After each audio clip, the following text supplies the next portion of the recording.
Congress party నిరాధార ఆరోపణలకు వ్యతిరేకంగా రంగారెడ్డి జిల్లా ఇబ్రహీంపట్నం టౌన్లో బీఆర్ఎస్ పార్టీ నేతలు కార్యకర్తలు గులాబీ జెండాలతో బీఆర్ఎస్ పార్టీ కార్యాలయం నుంచి డాక్టర్ బీఆర్ అంబేద్కర్ చౌరస్తా వరకు రాష్ట్ర ప్రభుత్వానికి వ్యతిరేకంగా నినాదాలు చేస్తూ ధర్నాకు దిగారు।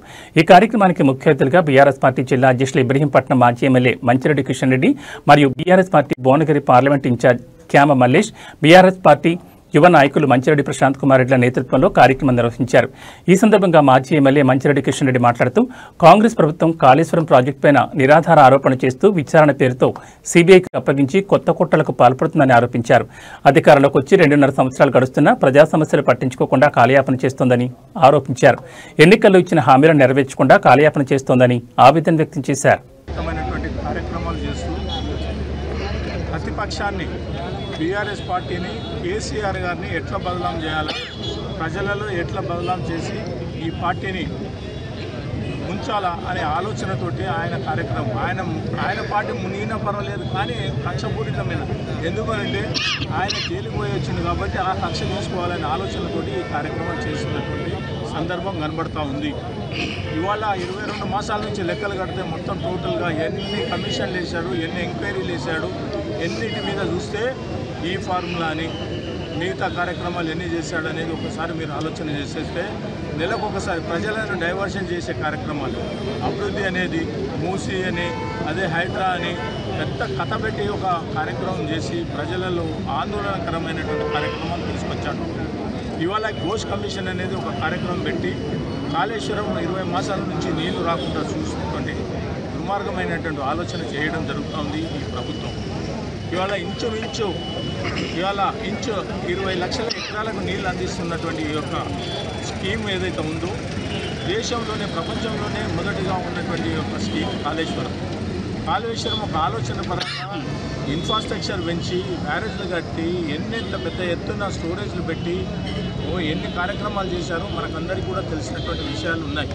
అవన్నీ లేవట, మొత్తం 93,000 కోట్లు 84,000 కోట్లు ఖర్చు చేస్తే దాన్ని మొత్తం 1,00,000 కోట్లు తినేసిండు, మొత్తం 1,00,000 కోట్లు తినేసిండు అని చెప్పి ప్రచారం, ఎన్నికల ప్రచారం అదే కార్యక్రమం, అసెంబ్లీ పార్లమెంట్లో అదే కార్యక్రమం।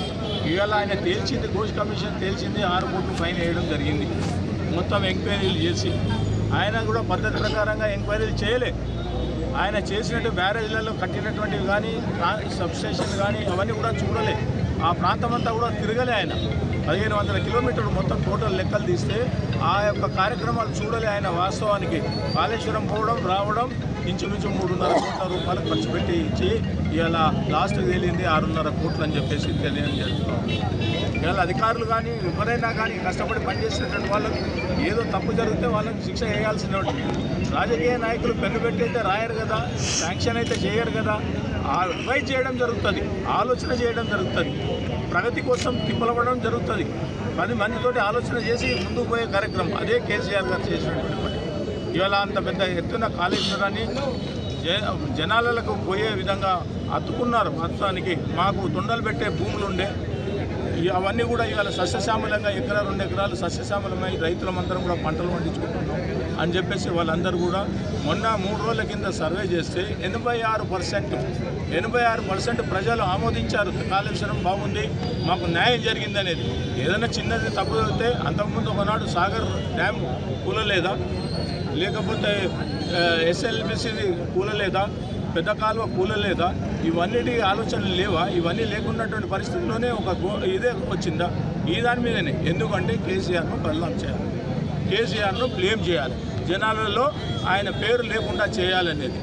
మేము చేసిన ఏవైతే బీఆర్ఎస్ పార్టీ చేసిన స్కీమ్స్ ఏవైతే ఉన్నాయో అవన్నీ కూడా చేయాలనే ఆలోచనతోటి కక్షపూరిత కార్యక్రమాలు ఇవాళ రేవంత్ రెడ్డి గారు చేస్తూ ఉన్నారు, ముఖ్యమంత్రి గారు।